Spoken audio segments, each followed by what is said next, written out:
Yes, y'all. Right back at it with the Tulsa King Review Season 1, Episode 2. This particular episode was called Center of the Universe. Man, this joint was good. Did not fail to meet expectations of what we were hoping for on the second episode. Now, I will say this episode is a little bit paced slower than episode 1, and it's understandable. That's what's usually done in most series. Episode 1 is to really get you caught. Episode 2 usually are setup. So this one was kind of a setup. Once again, Tulsa King, if you don't know, is centered around a capo from the New York, New Jersey area by the name of Dwight the General Manfredi, played by Sylvester Stallone. Well, in this one, scene 1, we started out when he was looking onto the internet, trying to hunt down where his daughter is or would be, how he can get in contact with her. Of course, you know, he's been locked up for 25 years, so it's a lot of things he has totally missed out on knowing how to do and how society has changed. So it's kind of one of those family tree, hunt down lineage type of websites he's on, and he finds her name. And then, in order to get more information, of course, you got to pay the money. How do you pay money? With a credit card. What did Dwight not have? He did not have a credit card. Then, after he tried to do all of that, we went to scene number 2, where he has to do a shipment to New York. I believe the shipment, even though it seems kind of weird, maybe it's the money that he's supposed to be sending up the chain to his overseers, but I'm not sure, not 100% sure, but I believe that's what it is. But anyway, he wasn't able to send the money because at this shipping place that was kind of like a UPS store type of place, they only take credit cards, debit cards, or whatever. So they don't take cash, and he's like blown away because the world has totally changed. He even uses terminology that you hear a lot from different people, including Dave Ramsey, shout out, cash is king. Well, this person is like, I never even heard of that, and no, we don't take cash. I love the way that the series is showing how someone who could be locked up for as long as he's been locked up has to go through the transition of where they were to where society is now, and it does good at showing that depiction. Then around scene 3, he goes to a coffee shop, another point of transition in his life, because he's used to going to coffee shops, you know, probably like back in the day, like when my dad was alive. The only coffee shop in the town that we live in that you really had to go to was Krispy Kreme. And he would go to the Krispy Kreme, get a regular cup of coffee. They didn't have any special names or any of that kind of stuff, special cups. It was just a regular cup and good old Joe. And you drink it and have fun. You add your cream, you add your sugar, however you want it, how black you want it, or whatever. And Dwight is at this point, and that's how I can kind of relate to it, because I can relate to my dad, who passed away in '98, before blow up of places like Starbucks came, where he would just go to the coffee shop, sit down, drink coffee, and it was just regular. And how he would how it would be for him if he all of a sudden were to be able to wake up for a week and just go around our hometown and just discover all these new places, and Starbucks would be one of them. And this place was like a Starbucks. I don't know if it was Starbucks. I didn't see it on the cup, but of course, you know, it's kind of one of those referred or implied. And Dwight gets this coffee and pays all this money for the coffee, and he's kind of still in shock. So that was scene number 3. Then scene number 4 goes to the ATF agent Stacy, who calls one of her friends who's in the FBI, and she's hunting up information on Dwight. You know, not sure exactly why, because she, in episode 1, she didn't seem like she was going to still be interested in him because of the age, as she called it, Canyon. And then also to find out that he's a gangster and she's a Fed. So how is that going to work out? But she's still interested in certain things about him. Is she interested because she likes him and she's interested in him because they had their moment together, or is she interested in because she doesn't want him to get in any criminal trouble or whatever? We shall see. So she calls her friend and she gets information about Dwight's past. Prison, he killed um, one guy by the name of Ripple. We'll see if that's going to be something that's going to be important in the series. And he killed someone in self-defense when he was in prison. Um, he served 25 years because he would not turn evidence on his bosses. So, she's kind of impressed because of the loyalty aspect, but her friends, like, he is a criminal, no matter what. Then scene 5, we go to the crosswalk scene where he discovers there's something in Tulsa called the center of the universe, which is the name of this episode. And I don't know if this is really a Tulsa thing. I'll have to look it up. You can look it up, comment, and if you do, and let me know if you find out anything about it before I get to it. But the center of the universe in Tulsa is supposed to be a little area in the middle of what looks like maybe a park or something like that, where if you stand there, no one can hear what you're saying, and people go there to talk to God, stuff like that. So it's very interesting. Um, I don't know if this really is a place that they actually have in Tulsa that they call it that, or if this is part of the fictitious world of Tulsa King. So we shall see. But it was an interesting point because he went there and he said something, and there was this homeless woman, a Vagabond woman, and she says, I didn't hear what you said. And he's like, oh, wow.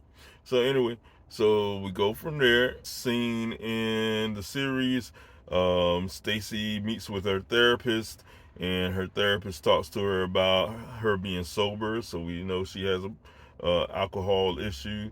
What's going on with her and her soon to be ex-husband. Edward is his name, so I predict we're going to find something somewhere along the line. I'm thinking what's going to happen is she really is interested in Dwight. They may start forming a relationship. Edward, who is her current husband, maybe soon to be ex-husband, is probably going to get tired of the woman he's messing with and realize that he made a mistake, because the woman's probably younger and he's probably in midlife crisis. And then he's going to try to go back to Stacy and find out that Stacy's messing with a gangster. This is what I'm thinking. This is how I predict it. We'll see, but this is how I predict it. But anyway, for them to, usually when a series brings up a name, eventually we're going to see that person, and they're going to play a part in it. We don't know if they have any kids, so that aspect I'm not sure is in it or not. If they have kids, then of course he wouldn't want her messing with this gangster. So you go from there. She tells the therapist that, hey, she slept with this guy, and he was 75 years old and a mob boss. And the therapist is like, are you going to again? And she's like, no, I don't think so. And the therapist is like, oh, good. So at that point, you get the feeling that this therapist, who is older than her also, I think the therapist is interested in her. A little conflict of interest and all of that kind of stuff. He just seemed a little sketchy, especially him saying good. Like, why are you saying good? That's her life and her business. You don't have anything to do with it other than sit there, listen, write down, and whatever therapists do. So anyway, then the next scene is with Vince, who's the capo, who Dwight knocked the stew out of, and now his mouth is like Kanye West and through the fire. It is all put together. He meets with Charles Chicky, who is the new boss. Pretty much taking over for his dad. And he says he wants retribution because his jaw is wired shut. So originally he wants to kill him, but that's not going to work. So uh, they come up with a different plan, which we'll see in another scene. The next scene, Dwight and Tyson, who Tyson, of course, is Dwight's driver, driving the Lincoln Navigator. Dwight tells Dwight tells Tyson he needs a credit card. Tyson tells him, you got to fill out some paperwork. Of course, Dwight doesn't have it. And then he's like, well, you can get a debit card. Debit card, you don't need to fill out all the work. All you got to do is put the money in. So he says, okay, let's go get some money. So they go to see Bodie, who Bodie is the owner of the the weed shop. Um, he goes there to get some money and so they can get the card at the bank. Bodie is still trying to figure out how's this thing working out where you're a benefit to me. I just don't see it. And Dwight says, "Hey, you basically tell him it's working out for you. Even if you don't see it, it's working out for you." So Dwight also tells them they need to meet with Jimmy, the Creek Indian. He calls him Jimmy the Creek, who is the plug. He's who they get all the weed from. So then after Dwight gets the money, he and Tyson go to the bank, and they still aren't able to open an account because here's another part. Dwight doesn't have a current ID. He has an ID. It's from New York 20 some years ago. So that's no bueno. So now he runs into another roadblock in his transition from getting out of prison and getting back into the free world of being a citizen of the United States. So then they go to the next scene. Someone by the name of Manny is worried about Dwight being there in town, who's in Tulsa. He spotted Dwight, or at least he thinks he did, and then he calls somebody and he finds out, yes, indeed, Dwight is out and Dwight is there. And this dude by the name of Manny is worried about whether Dwight is going to be there to try to kill him. So we don't know what's that all about. Because what we do know is Dwight isn't there to kill Manny. He knows nothing about Manny. Dwight's bosses knew that this guy was there, and this is really a setup that they sent him there to run into this guy and possibly kill him. Just not 100% sure about that part. So anyway, after they cut from this scene, they cut to Dwight at the DMV, which is, another situation. It was super funny because before they even get to the point of issuing his ID, they need to go ahead and take the pictures first, or the picture. And, at the DMV, of course, you take a picture, you just stand in front of the camera, chick, one picture, and you're good to go. Well, Dwight is used to his prison life, and he goes in, and when he first walks, he's standing to the side. The DMV officer says, turn around to the front. He turns to the front, and then the guy takes the picture, or the woman, I think it's a guy. I think it's a guy that takes the picture, and then Dwight turns the other way so they can get the other side profile. And the guy's kind of like, what are you doing? So that was a funny, very funny light moment in it. Just still watching him adjust to being a free citizen and not being in prison. So when he gets to the next part of his DMV experience, he goes and the lady says, hey, you need to take a road test. And he's basically kind of like, I know how to drive, but she says you still got to take a road test. And it's supposed to be like 5 weeks later. Well, Dwight goes old school, takes out that nice money, slips her maybe $100 or two $100 bills or something like that. And the lady's all of a sudden like, oh, what do you know? All of a sudden, we just had an opening next week. So, and we'll issue you a temporary ID. Funny part, you got to see that whole DMV thing. It was good. It was funny. Very, very, very funny. Then the next scene we go back to the bank because he has his ID. He goes to get the account, um, and everything kind of works out. They tell him you'll get your card in the next 24 to 48 hours, something like that. So all is going better in that situation. But while he and Tyson are walking out of the bank, he gets a call from boss Chicky. And Chicky tells him, hey, you got to pay $100,000 to make everything right with Vince to settle the beef. Of course, Dwight isn't happy about it, but, it's part of the mafia rule and stuff like that. Uh, so you had to see that scene. It was kind of funny. It was funny also. And then the next scene we cut at Dwight's hotel. Stacy shows up and she tells him that she's an ATF agent. And we find out there that he doesn't call his daughter Christina, he calls her Tina, and they kind of banter back and forth. It's a good banner. It's kind of good information. You kind of see where it may be or maybe not going, because you still get the feeling she has feelings for him.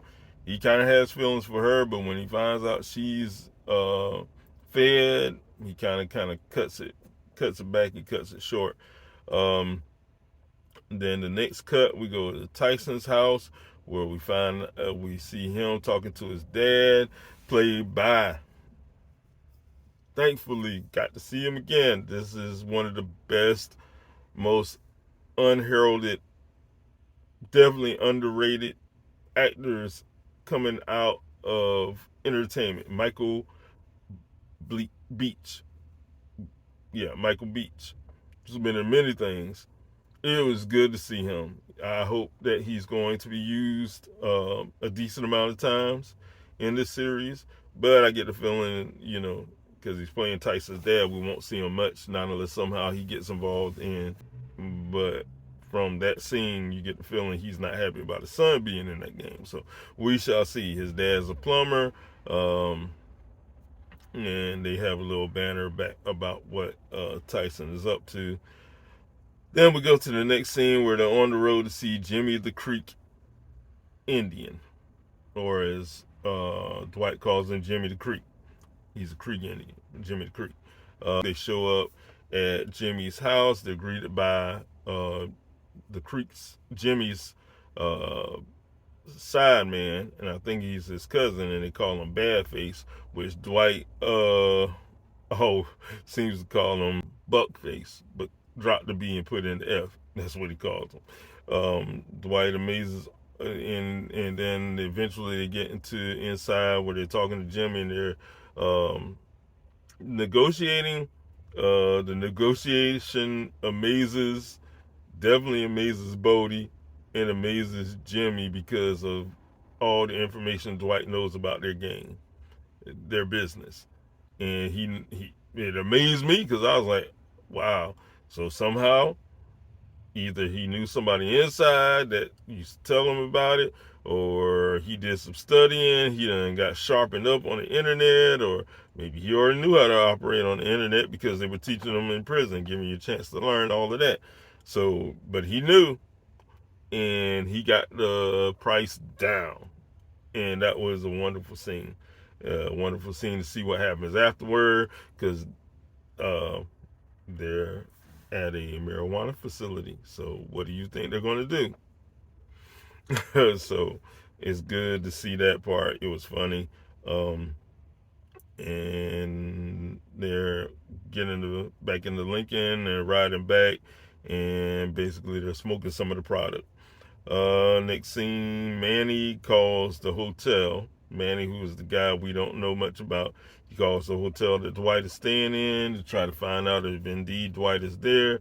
And the ignorant guy that works at the desk lets it be known, basically, which usually that shouldn't happen, but it did. And then the next scene, Dwight is back home in his room. He gets the relative search info on the internet, and then he calls his daughter. Her husband answers. She doesn't want to talk to him. He says, I just want to hear her voice. She gets on the phone and says, hey, you're hearing my voice now. And he says, can I see you? And she hangs up.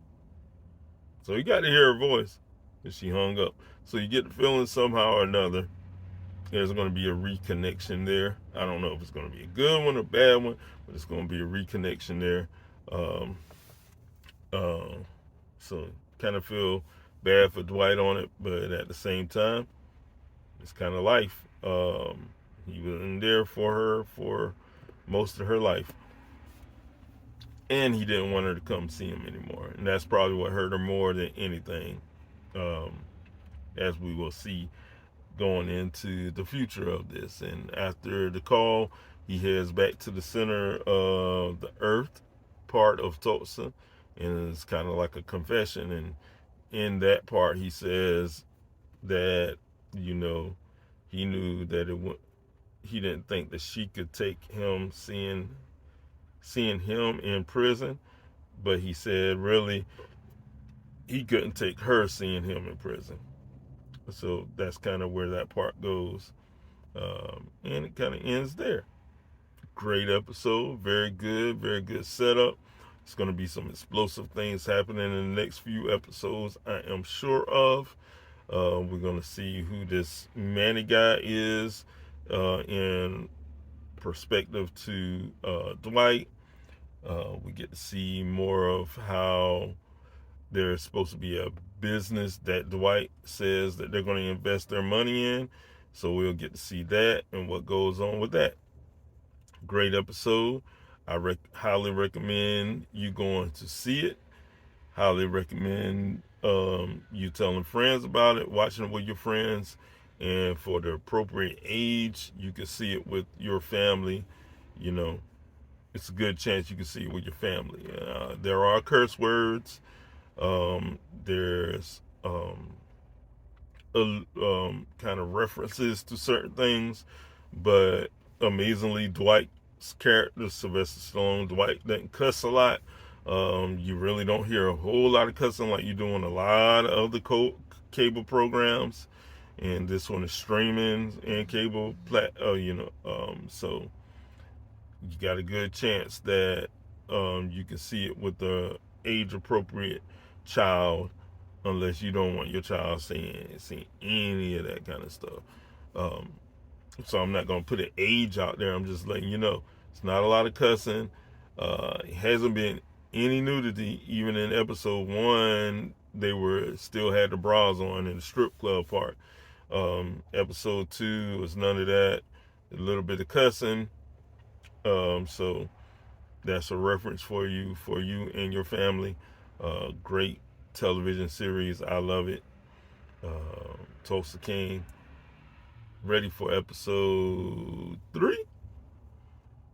Down on episode 2 and 1. And I imagine it's probably 10 episodes. I'll let you know later. We'll check it out. Glad to have you. Hit the like. Hit the subscribe. Type in comments. Thank you.